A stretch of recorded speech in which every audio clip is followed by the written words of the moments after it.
Hey guys! A couple of days ago I finished one more book in English. Non-graded books.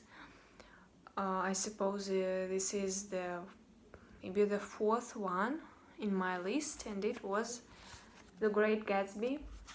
I believe all of you have heard of it.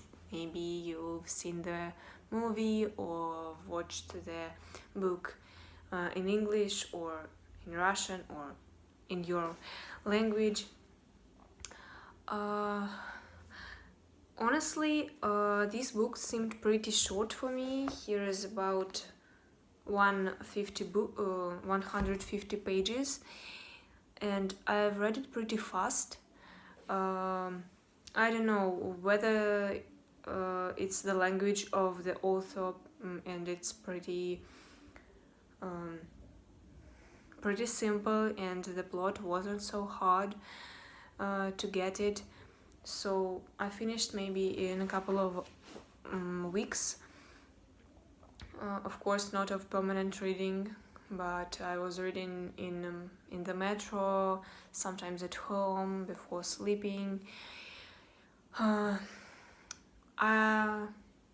I've liked it that it was really fast, so it was not like the previous book which I read. It was The City of Jeans, and I'm not telling you that it was a bad book. No, definitely not. I liked it so much, but I started reading it in India, and I think that was not the right time to start reading it. I needed to have some time to start missing this country to read about it. So, coming back to Francis Scott Fitzgerald, I hope I pronounced the name correctly. I'm not sure. Okay, so the main point of this video is that of course all of us have different feelings after watching the movie and after reading the book, but the main moment is about the character, not the main character, but about Carrie. After watching the movie, I kind of liked her. Not really, I was not fond of her, but I didn't feel bad about this character. But now I just suppose she was so lightheaded, and now I'm definitely resigned to the fact. I think I don't.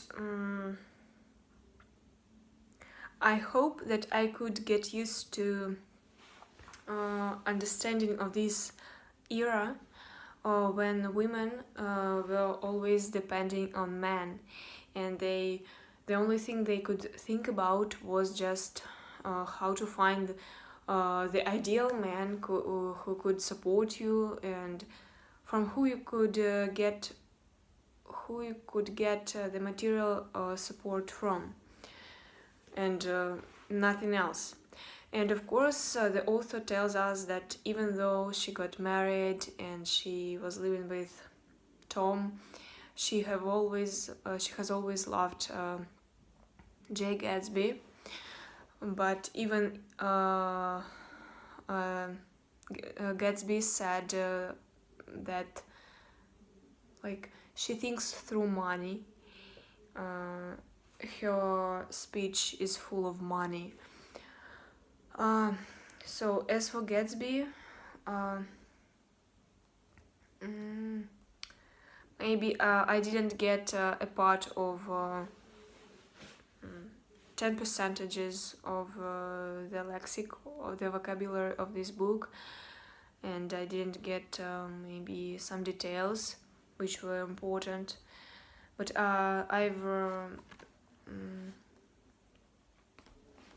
I liked this man,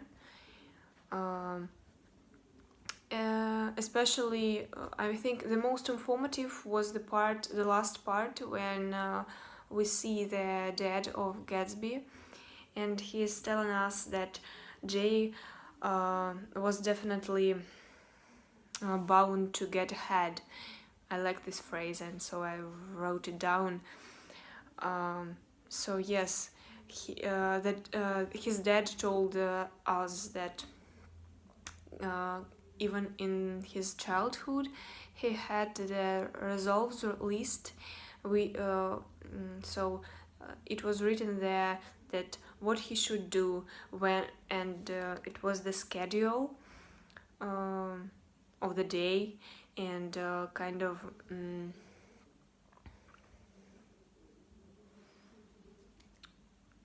A list to do, how he should behave with his parents, and so on.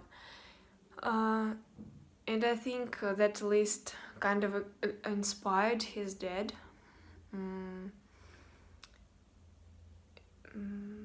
So, what else?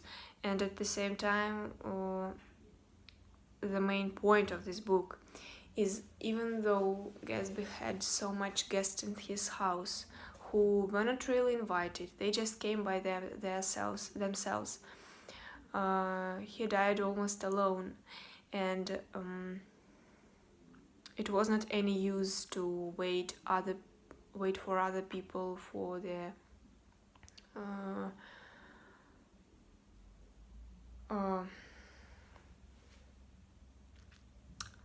so when Gatsby died, they were just Tom, Gatsby's father, and one more man. I don't really remember who he was. So they were like two kind of people who treated Gatsby like the man who was definitely bound to get ahead, and the other ones who thought that he got what he deserved. So I think this is it. This is my video about this book. I don't think that I said something really important about it, but I feel kind of relief that I did it. So see you.